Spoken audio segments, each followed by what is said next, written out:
আহ, দীঘায় যেটা জগন্নাথ মন্দিরের আজকে উদ্বোধন হচ্ছে সম্পূর্ণ সরকারি টাকায়, হুম যেখানে আমাদের আমাদের রাজ্যের কথাই বলছি। হুম ওই পূর্ব মেদিনীপুরে কি হুম কোনো বড় বিশ্ববিদ্যালয় নেই।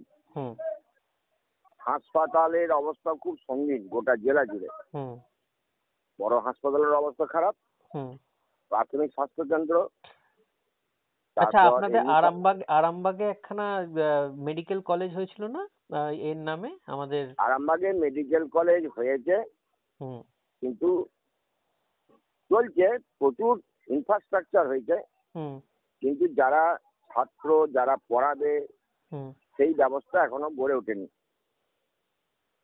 সেই ধরনের ট্রিটমেন্টের সুব্যবস্থা এখন নাই। ও মানে কদিন পর সরকারি উঠে যাবে। ক্ষেত্রকে ধ্বংস করে বেসরকারি হ্যাঁ, বেসরকারি সরকারি হাসপাতালগুলোকে। সরকারি টাকাগুলোকে এইভাবে, আমাদের দেশ হচ্ছে ধর্মনিরপেক্ষ রাষ্ট্র। হুম পরিষ্কার সংবিধানের ধারায় বলা আছে হুম যে ধর্ম ক্ষেত্রে সরকারি কোষাগার থেকে কোনো টাকা ব্যবহার করা যাবে না। হুম ওখানে কেন্দ্রের সরকারের মোদিও করছে, হুম আর এখানে রাজ্যের সরকারের মমতা ব্যানার্জিও করছে। হুম তফাৎ কিছু নাই, একই।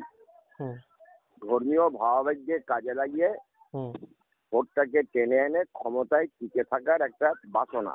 হুম কারণ ওদের যা অবস্থা, মানে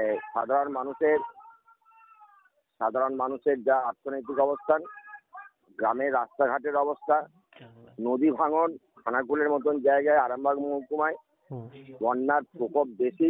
ঘাটাল মাস্টার প্ল্যান এখনো কার্যকরী হয়নি। হুম নিম্ন দামোদর পরিকল্পনার কোনো রূপায়ণের কোনো হুম তাদের অন্তর্ভুক্তের মধ্যেই নেই। হুম সেই অবস্থায় মানুষ যখন এইসব নিয়ে বিপন্ন, হুম মানুষের দৃষ্টিটাকে ঘুরিয়ে দেওয়ার জন্যে, হুম যেহেতু মানুষের আবার আবেগ আছে ধর্মের প্রতি, হুম সেই আবেগটাকে কাজে লাগাচ্ছে সরকারি কোষাগার থেকে টাকা খরচ করে। আচ্ছা, আজকে প্রবল বৃষ্টিতে তো জল জমা বা নদী ছাপিয়ে যাওয়ার ঘটনা তো আরামবাগ হ্যাঁ, এবং তো ধান ধান এই তো কিছুক্ষণ আগে এখানে বৃষ্টি হয়েছে, বলছে প্রবল বৃষ্টি। হ্যাঁ। ধান যেগুলো কাটা আছে সেগুলো সব ভেসে গেছে, এ বাবা, তীর নষ্ট হয়ে যাচ্ছে। এইসবেতে তাদের কোনো ভ্রুক্ষেপ নেই। অ্যাপ্রক্স কত ক্ষতি হবে একটা গড় হিসেবে? ধান যা ক্ষতি হয়েছে প্রায় আমাদের গোহাট এলাকায় প্রায় 500 বিঘের মতো। মানে কোটির কাছাকাছিতেই দাঁড়াবে। হ্যাঁ, হ্যাঁ, হ্যাঁ, হ্যাঁ।